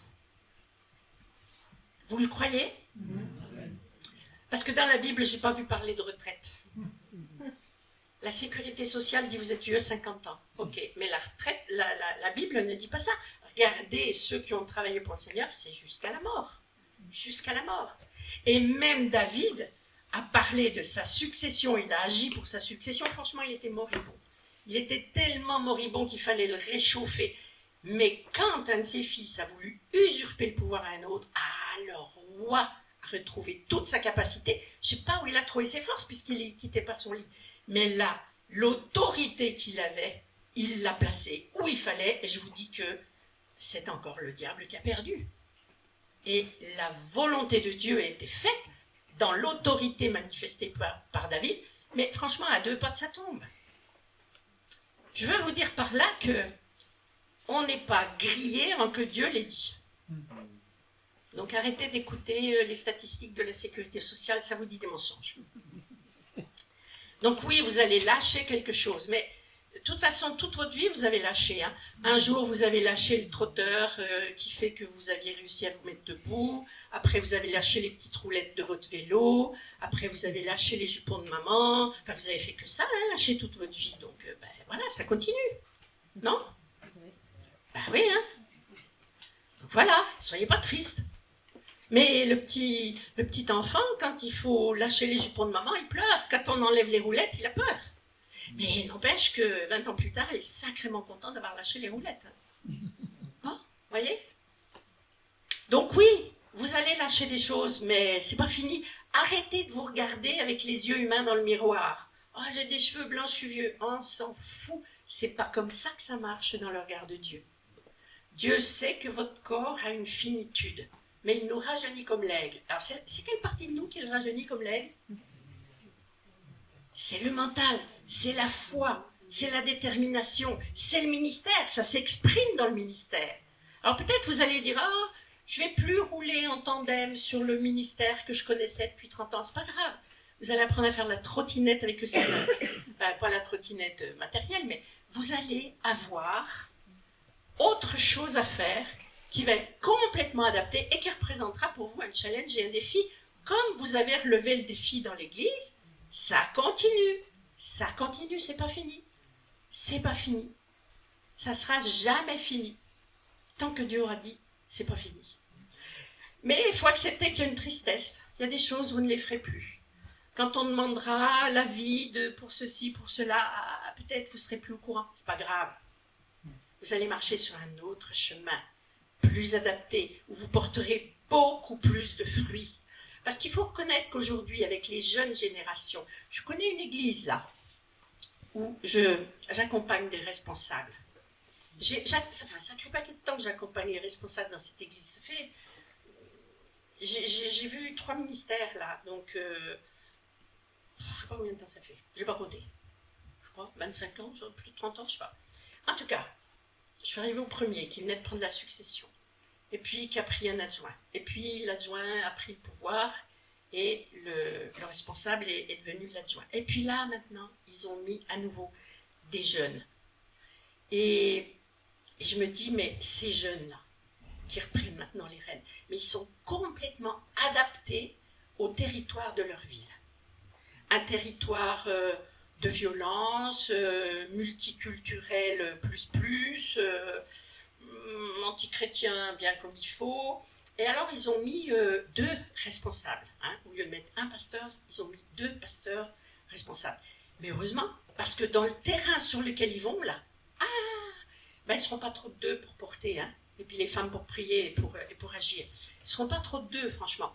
Mais quand je pense au premier qui succédait à un ministère fort leadership, fort charisme, et puis celui qui reprend après, tranquille, vraiment quelqu'un de tranquille, mais un berger incroyable pour le soin des âmes, mais qui a soigné vraiment les âmes, qui disait toujours, mais moi je ne suis pas comme un tel, je ne deviendrai pas pareil, moi je suis moi-même et je vais faire ce que Dieu m'appelle, mais avec mon charisme et mon identité. Et je me dis, il était tellement humble celui-là. Il n'avait pas un ministère tonitruant, mais pourtant l'Église est restée grande. Il a continué d'avoir un grand nombre et des nouveaux. Mais pourquoi? Parce que lui, il avait un cœur de consolation, un cœur pour soigner, un cœur pour écouter, un cœur pour compatir, un cœur pour aider. Et il a mis à son côté un adjoint qui aimait plus briller, qui parlait volontiers, mais lui, il s'en foutait de parler en public, il voulait juste le soin des âmes, l'écoute de Dieu. Et ceux-là, voyez-vous, cette Église, elle a traversé ces ministères, et aujourd'hui, ceux qui tiennent les rênes du pouvoir, c'est 2 jeunes qui vont vraiment faire face à la société qui les environne, mais le successeur et celui d'avant n'auraient jamais pu faire face à cette société-là. Mais, comment dire, les anciennes générations ont tellement bien travaillé de façon adaptée à la séquence dans laquelle ils sont, que les 2 jeunes-là, ils ont confiance, ils sont soutenus, ils sont forts ensemble, ils ont un sens du travail en équipe qui est génial. Et puis ils ont confiance et ils ont vraiment un sens de la complémentarité. Je me dis, mais Dieu est bon. Et voyez-vous, il a fallu, on va dire, 30 ans, 3 fois 10 ans pour réussir ça. Mais c'est le premier qui a mis ça en marche. Parce que le premier, il a dit, mais moi, je n'ai pas besoin de briller, j'ai pas besoin qu'on sonne les cymbales autour de moi, je ne suis pas un ministère tonitruant, moi je suis simple, je suis un homme de Dieu et je vais y aller avec mon identité. Mais s'il n'avait pas fait ça, jamais ces jeunes ne pourraient faire face comme ils le font. Pourquoi? Parce qu'on serait dans les conflits de pouvoir, on serait dans les rivalités pour qui va briller plus que celui qui brille. Et là, ils ont appris la vérité du cœur de berger, l'humilité, la compassion, et ils ont appris le travail en équipe vraiment bien. Vraiment d'une façon, synchronisée, je ne sais pas comment vous dire. Mais ce qu'ils récoltent, eux, dans ce savoir-faire qui leur a été transmis, il a fallu 30 ans. Voyez-vous? Je pense qu'il y a 25-30 ans que l'ancêtre, il avait ça à cœur. Travailler dans l'unité, travailler dans la compassion, travailler dans l'écoute, travailler dans l'amour et le cœur du berger.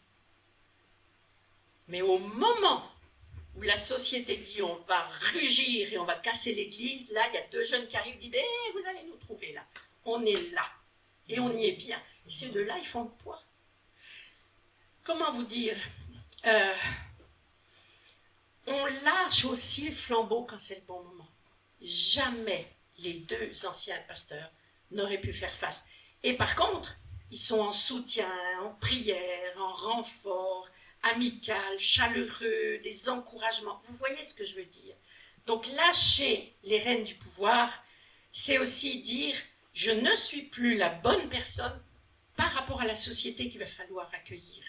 C'est pas moi ça, c'est pas ma part. Et la société là qu'il faut accueillir, elle est pas facile, hein? Elle est pas facile du tout, hein?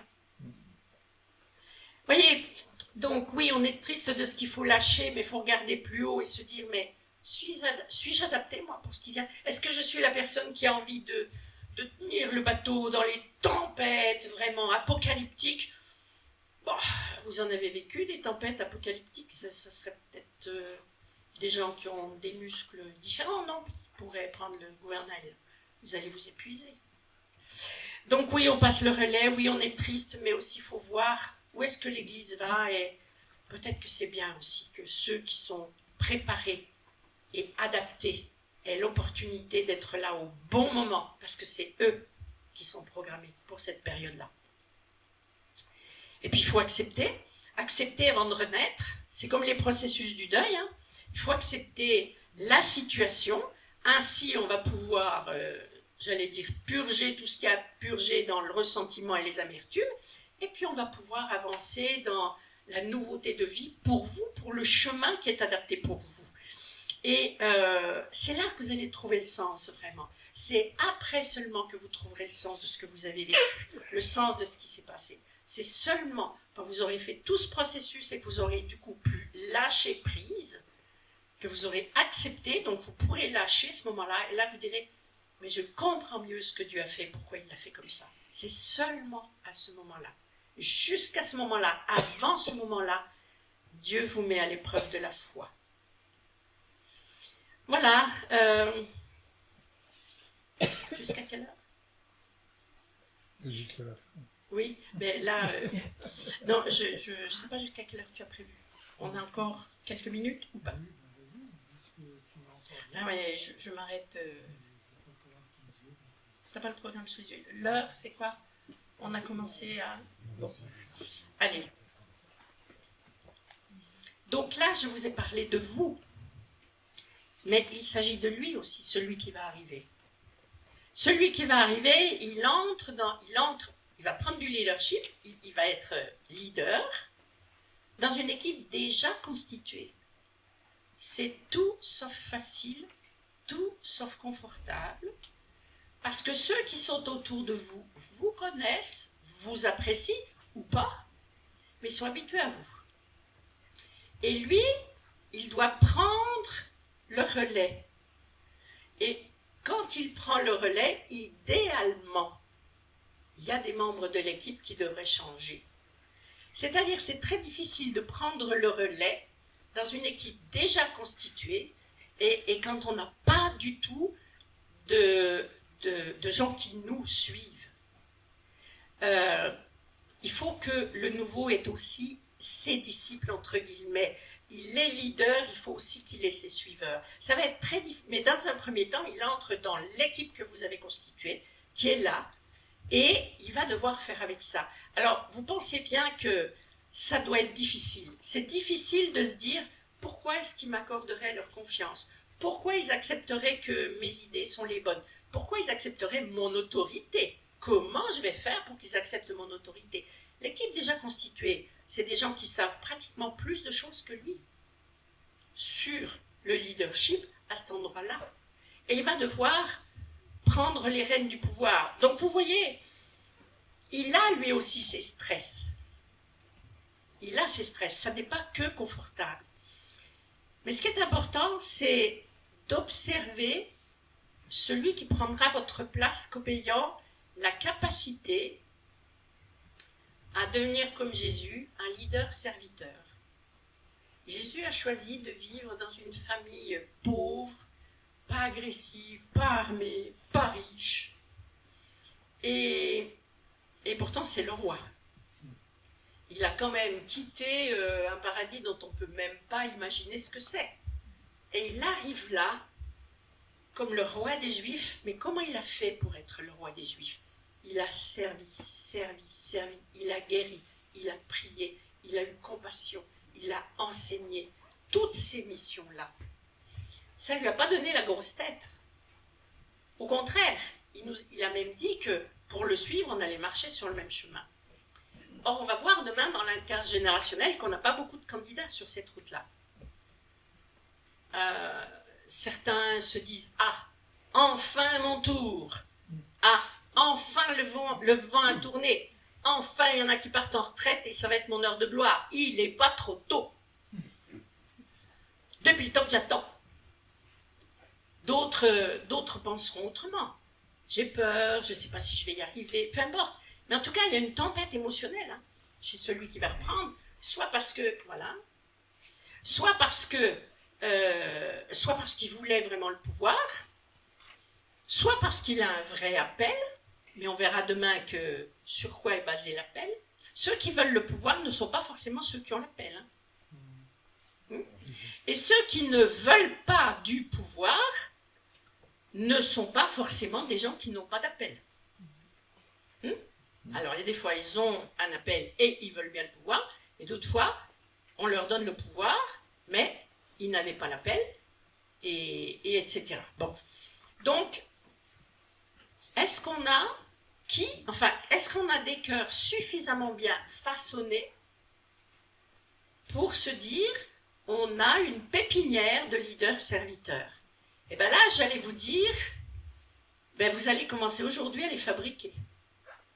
C'est-à-dire, pour avoir une pépinière de leaders-serviteurs, il faut faire des formations de vos jeunes, tous les 15 jours, toutes les semaines, tous les mois, vous prendrez le temps que vous voulez, mais soyez efficaces, et vous allez formater, brasser, comme le potier qui fait son vase. Vous allez les formater en tant que serviteurs leaders. Ils ne sont pas nés serviteurs leaders. Pierre n'a pas été Pierre tout de suite. Il y a l'ego, il y a la famille, il y a les aspirations personnelles. Mais quand vous pressentez, quand vous dites « j'ai des gens qui pourraient prendre la succession », il vous en faudrait idéalement 3, 4 ou 5 au moins. Ce serait bien. Mais des fois on est 20, alors choisir 3, 4 ou 5, c'est pas simple. En tout cas, des pas trop vieux, puis des plutôt jeunes, mais pas trop jeunes. Et après ça, vous allez formater le cœur. Le cœur du berger, ça s'apprend. David a été appelé, mais il était berger, le Seigneur l'avait formé. Son père ne pensait jamais qu'il serait roi. Mais son cœur était formé. Qu'est-ce qui fait qu'on peut prendre le ministère? C'est quand le cœur est formé. Donc si vous voulez pouvoir passer le relais dans 3 ans, commencez à former des leaders, serviteurs. Peut-être vous l'avez déjà fait, et alors vous en avez quelques-uns qui sont mûrs. C'est possible. Parce que dans les groupes de jeunes, il y en a qui ont le cœur bien fait. Mais ça ne suffit pas. Il faut les former, les brasser, les mettre devant les responsabilités, devant les choix, devant la réalité de l'appel et de l'engagement. Qu'est-ce que c'est qu'un appel? Qu'est-ce que c'est qu'un engagement? Et comment on forme les leaders serviteurs? C'est celui-là qui prendra, c'est celui-là que le Seigneur va élire. Vous regardez comment il a choisi David, c'est un cas d'école. Et puis, comment construire un équilibre entre continuité et renouveau? On l'a déjà vu tout à l'heure, c'est-à-dire on va vérifier qui on est de bien, on va vérifier quelles sont les valeurs positives, constructives, fondatrices de ce que vous avez fait, des valeurs spéciales et uniques que vous avez et qui ont fondé l'Église. Et du coup, qu'est-ce que vous transmettez qui ne doit pas changer, même si après, je veux dire, si vous transmettez le fait que celui qui va cuisiner à votre place a l'obligation de cuisiner un ragoût de mouton, une fois que vous lui avez bien expliqué la recette et les ingrédients du ragoût de mouton, vous pouvez le laisser faire tout seul, il va le faire. Vous lui avez montré, remonté, expliqué pourquoi on ne fait pas autrement. Bon, après, il sera libre de le faire comme vous lui avez appris et comme il voudra. Vous voyez ce que je veux dire? Qu'est-ce que vous allez transmettre? Puis après, une fois qu'il a compris la destination, il va y aller avec sa propre identité. C'est pas grave. Mais comment construire en équilibre? C'est-à-dire, la personne qui va vous succéder, c'est pas un autre vous-même. Il n'y a pas de clonage entre les mains de Dieu parce que Dieu est plus créatif que ça. Et Dieu va se servir même des défauts de votre successeur pour améliorer le ministère, comme il a fait avec vous. Dieu s'est servi aussi de vos défauts. Parlez-en à votre femme.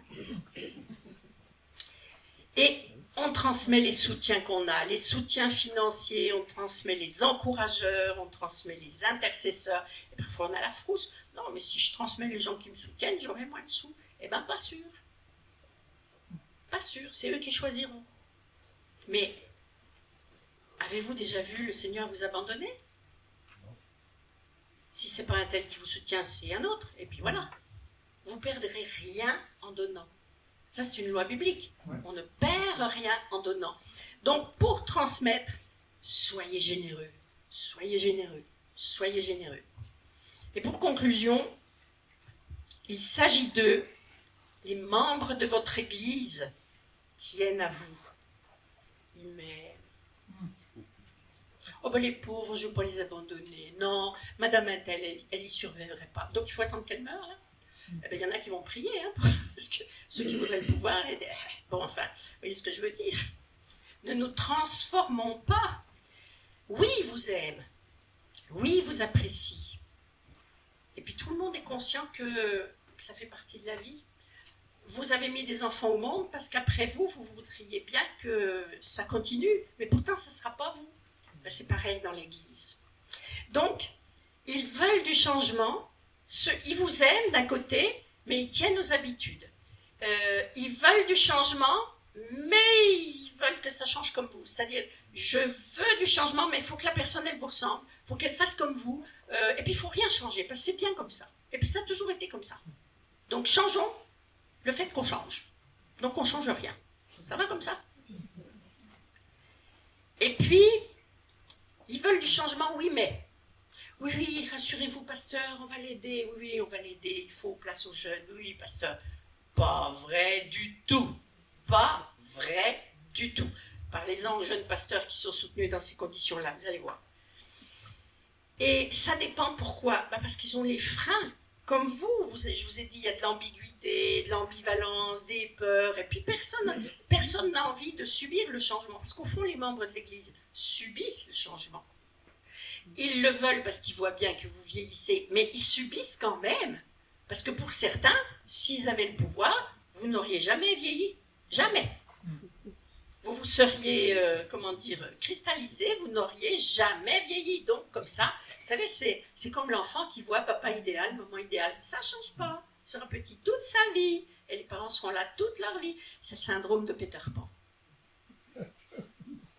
Ils ne grandissent pas. Et ils ne veulent pas grandir. Et ils veulent juste que du bonheur avec ce pasteur. Eh bien oui, mais non, ça ne marche pas. Donc, il faut comprendre que quand vous voulez passer le relais, vous allez devoir travailler les membres aussi, parce que leur posture va faire la différence pour le nouveau. Parfois, on voit qu'il y a des scissions après. Pourquoi? Parce qu'il y a des gens qui disent qu'ils vont aider, mais en réalité, ils n'ont pas envie. Pas qu'ils sont méchants, mais ils n'ont pas envie de faire confiance à quelqu'un de plus jeune. Vous les connaissez si bien, vous connaissez tous deux, ils n'ont aucune envie de faire confiance à quelqu'un de plus jeune. D'ailleurs, du coup, ils vont trouver un raccourci, ils vont dire que ce jeune, il faut d'abord qu'il fasse ses preuves avant qu'on lui fasse confiance. Mais si on ne lui fait pas confiance, il ne pourra pas rester. Il ne pourra pas faire son nid. Ce ne sera pas possible. Il faut qu'il ait le droit à l'erreur aussi. Voyez-vous? Donc, la posture des membres fait une grande différence pour que le nouveau couple pastoral puisse nidifier là. Il faut qu'ils soient bien, mais pour qu'ils soient bien, il faut qu'on les accueille bien, qu'on les entoure, qu'on les laisse vivre, que ça soit bien, quoi. Parce que si on est tellement sûr de savoir mieux qu'eux, si on sait tellement de plus qu'eux, d'ailleurs, ce qui est une réalité qu'on sait mieux qu'eux, parce qu'on est plus vieux, donc normalement on a appris un peu plus, théoriquement, forcément on sait plus. Et forcément dans notre génération on a de l'expérience. Et on voudrait les habiller comme David qui finalement n'est parti qu'avec sa fronde, on voudrait bien lui donner l'armure de l'excellent soldat chevronné que nous sommes. Mais ça ne marche pas. Ça ne marchera pas. Si on leur demande de devenir autres que ce qu'ils sont, on va les obliger à partir. Parce qu'ils ne trouveront pas comment prendre racine parmi nous. Ils sont différents, et heureusement, c'est bien. Par rapport à là où ils vont, c'est bien. Il faut. Mais la façon dont les membres de... Vous savez, entre l'accueil de départ, mais je suis content que c'est toi, vraiment si tu as besoin de quelque chose, je t'encourage, je vais prier pour toi et pour ta femme. Ah ah. Pas toujours. Parfois oui, mais parfois pas du tout. Oh, j'espère qu'il ne va pas nous embêter, j'espère qu'il ne va pas tout changer celui-ci. Hein. Et puis là, les rideaux, il ne faudra pas qu'ils disent qu'on les change, hein, parce qu'il n'y a pas longtemps qu'ils les a achetés. Ah, blablabla. Vous voyez là. Et de subconscient à subconscient, on est connecté. Ils n'entendent pas, mais ils savent. La greffe, elle ne peut pas prendre. S'il n'y a pas l'amour dans le nid est trop dur, trop froid, trop sec. Ils vont partir. Et on dira, les jeunes ne sont pas fiables, autant recruter des vieux. Ben oui, mais à ce moment-là, autant rester au pouvoir, on ira ensemble dans la tombe. Que faire? Donc, il faut qu'il y ait l'amour dans le nid. Donc là, c'est votre responsabilité d'aider les membres de l'Église à avoir un cœur rempli d'amour pour ceux qui vont arriver et qui vont prendre une mission en main qui n'est pas facile, qui ne sera jamais facile. Vous le savez que ce n'est pas facile. Donc cette Église qui a développé une convivialité, une fraternité, un amour, mais parce que c'est vous et avec vous. Puis tout d'un coup, on change la tête là. Ah, comment je fais pour aimer le nouveau que je ne connais pas, qui est tout à fait différent, comme celui que je connais et qui me ressemble? Et bien là, ils ont besoin de vous, les membres de l'Église. Ils ne pourront pas accueillir les nouveaux si vous ne les aidez pas, si vous ne les travaillez pas au corps sur la façon qu'on a d'aimer l'autre et sur la façon qu'on a de nourrir les jeunes qui vont devoir prendre leur envol. Je pense que quand un fruit tombe à terre, sur le coup, le noyau, il n'est pas en souci. Parce qu'il se dit, oh, je suis bien protégé par la chair et par la carapace. Et puis, la chair est mangée par les oiseaux ou elle est pourrie par le temps, puis la carapace est à l'épreuve du vent et de la pluie, puis un jour, elle crève la carapace. Pourquoi? Parce que dedans, il y a un germe. Alors, cette carapace qui représente les membres de l'Église, si elle est dure, si elle ne veut pas que le germe sorte, je ne veux pas de la nouveauté, je veux que les jeunes ils deviennent comme nous, on a appris, nous on sait. Et bien le germe il va mourir dans la carapace, puis la carapace elle va mourir aussi d'ailleurs. Il faut que la carapace éclate pour que le germe pousse, et puis ça fera un arbre. Parce que la chair du fruit a disparu, parce que la carapace s'est fendue, le germe a pu jaillir, prendre racine, et c'est devenu un arbre. Alors bien sûr, on pourrait dire, j'ai pas retrouvé la coque, j'ai pas retrouvé les gens, les amis. Oui, mais ils ont tellement donné d'eux-mêmes que regardez ce que ça a donné de beau. Et dans cette église, beaucoup viennent s'abriter, beaucoup viennent pour être nourris, beaucoup viennent pour être consolés. Des familles entières viennent là que vous ne connaissez pas. Et quelle importance! Quand vous serez au paradis, moi je prie Dieu qu'il vous montre ce que votre belle église est devenue. Avec toutes les coques qui ont accepté d'être craquées pour que les jeunes puissent germer et prendre racine. Mais il faut les aider. Si les membres de l'Église ne les aident pas, ça n'est pas possible. Parce qu'il n'y a pas de ministère qui peut s'installer s'il n'y a pas d'amour accueillant, si la nidification n'est pas possible. Or, parfois, on leur demande de se sentir à l'aise dans des nids d'épines. Sourire par devant, critique par derrière. Bisous par devant, coup d'épée dans le dos par derrière. Jusqu'au jour où ils disent, bon, on va se pousser 15 km plus loin, hein, puis on verra. Et ils partent. Ou ils meurent. Leur ministère, j'entends. Seigneur, voilà, c'est la part du jour.